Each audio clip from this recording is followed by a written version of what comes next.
మళ్ళీ ఎలాగైనా సరే కార్యక్రమం మళ్ళీ తీసుకొని రావాలని చెప్పి ఆ రోజు తావర్చంద్ గెహ్లోట్ గారు అయిపోయిన తర్వాత వీరేంద్ర కుమార్ గారు అని మరి ఇంకొక మినిస్టర్ గారు అక్కడ వస్తే, ఎందుకనంటే గెహ్లోట్ గారు కర్ణాటకకి గవర్నర్ గా వెళ్ళిపోయారు. గవర్నర్ గా వెళ్ళిన ముందు ఆయన లాస్ట్ కార్యక్రమం కూడా మన శ్రీకాకుళంలో పంపిణీ కార్యక్రమమే అది అయ్యింది.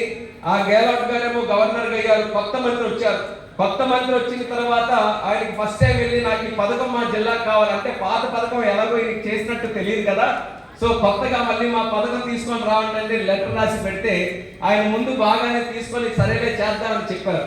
మళ్ళీ రెండోసారి సార్ లేట్ అవుతుంది కొత్త పెట్టండి అంటే, నువ్వు బాగా తెలివైన వాడి, ఆల్రెడీ నీ జిల్లాలో అయిందని చెప్పి మా దగ్గర రికార్డు ఉంది, మళ్ళీ రెండోసారి చేయాలనంటే మేము ఆ ప్రోగ్రామ్ చేయట్లేదు.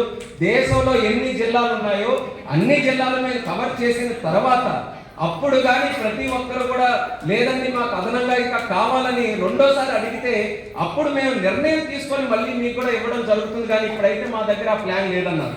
కానీ నేను మళ్ళీ పట్టు వదలకుండా కూర్చున్నాను. జిల్లా నుంచి కూడా లెక్కలు తెప్పించుకున్నాను ఎంతమంది ఇంకా మిగిలిపోయారని.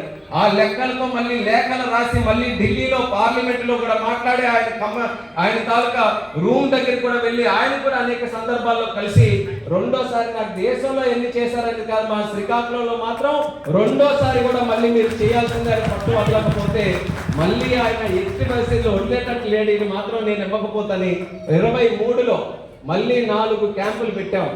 8 నియోజకవర్గాలు మన జిల్లాలో ఉన్నటువంటివి అన్నింటిలో కూడా క్యాంపులు పెట్టి మళ్ళీ ఐడెంటిఫై చేసి ఈరోజు 24 సంవత్సరంలో ఈ యొక్క నెలలో ఈరోజు మనం ఈ యొక్క కార్యక్రమం చేసుకుంటున్నాం. 479 మందిని ఐడెంటిఫై చేశాం.